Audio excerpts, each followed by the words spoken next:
ছাত্ৰ-ছাত্ৰীসকল আজিৰ ভিডিঅ'টোত আমি নৱম শ্ৰেণীৰ বিজ্ঞান বিষয়ৰ জীৱৰ বিচিত্ৰতা পাঠৰ প্ৰশ্ন উত্তৰ আলোচনা কৰিম।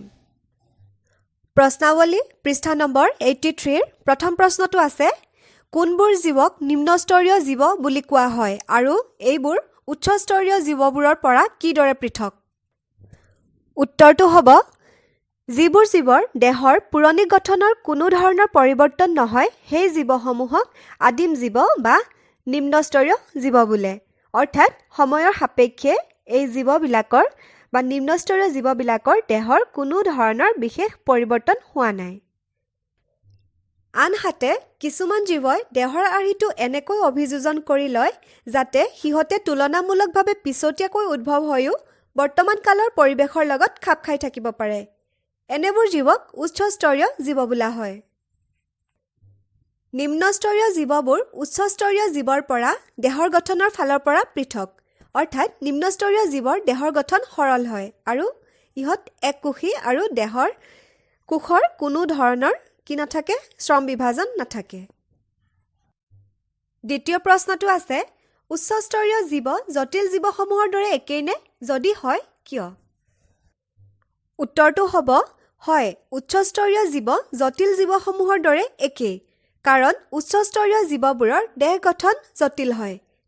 ইহঁতৰ দেহত কোষবোৰৰ মাজত শ্ৰম বিভাজন হয়।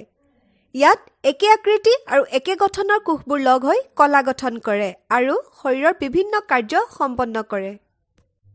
প্ৰশ্নাৱলী পৃষ্ঠা নম্বৰ 85 ৰ প্ৰথম প্ৰশ্নটো আছে মনেৰা আৰু প্ৰতিষ্ঠা ৰাজ্যৰ অন্তৰ্গত জীৱবিলাকক কি নিৰ্ণায়ক চৰিত্ৰৰ ওপৰত ভিত্তি কৰি বিভক্ত কৰা হৈছে?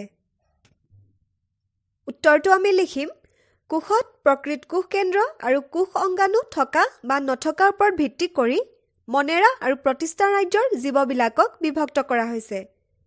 অৰ্থাৎ কোষটো প্ৰকোষ কেন্দ্ৰীয় নে সংকোষ কেন্দ্ৰীয় তাৰ ওপৰত ভিত্তি কৰি বিভক্ত কৰা হৈছে। তোমালোকে জানা যে প্ৰকোষ কেন্দ্ৰীয় কোষত প্ৰকৃত কোষ কেন্দ্ৰ নাথাকে আৰু কোষ অংগাণুবিলাকো পোৱা নাযায়।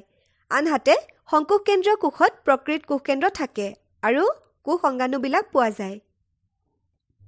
মনেৰা ৰাজ্যৰ অন্তৰ্ভুক্ত জীৱবিলাকৰ কোষত প্ৰকৃত কোষ কেন্দ্ৰ আৰু কোষ অংগাণু নাথাকে। আনহাতে প্ৰতিষ্ঠা ৰাজ্যৰ জীৱবিলাকৰ কোষত প্ৰকৃত কোষ কেন্দ্ৰ আৰু কোষ অংগাণু থাকে। ২ নম্বৰ প্ৰশ্নটো আছে হালুক সংশ্লেষণ সংঘটিত কৰিব পৰা সংকোষ কেন্দ্ৰীয় কোষেৰে গঠিত এককোষী জীৱবোৰক তুমি কোনটো ৰাজ্যত অন্তৰ্ভুক্ত কৰিবা? উত্তৰটো হ'ব প্ৰতিষ্ঠা ৰাজ্যত। প্ৰতিষ্ঠা ৰাজ্যৰ কিছুমান জীৱই হালুক সংশ্লেষণ প্ৰক্ৰিয়াৰ দ্বাৰা নিজৰ আহাৰ নিজে প্ৰস্তুত কৰি ল'ব পাৰে আৰু এই ৰাজ্যৰ জীৱবিলাক এককোষী লগতে সংকোষ কেন্দ্ৰীয় হয়।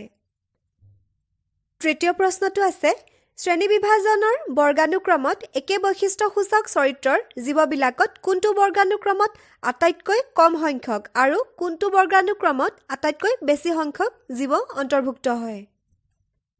আমি জানো যে শ্ৰেণী বিভাজনৰ ক্ষুদ্ৰতম এককটো হৈছে প্ৰজাতি। এটা প্ৰজাতিৰ জীৱবিলাকৰ মাজত প্ৰজননৰ দ্বাৰা বংশবৃদ্ধি হয়।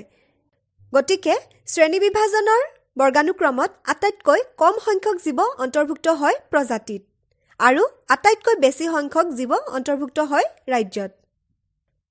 ছাত্ৰ-ছাত্ৰীসকল ইয়াৰ পিছৰ প্ৰশ্ন উত্তৰসমূহ আমি নেক্সট ভিডিঅ'টোত আলোচনা কৰিম। ধন্যবাদ।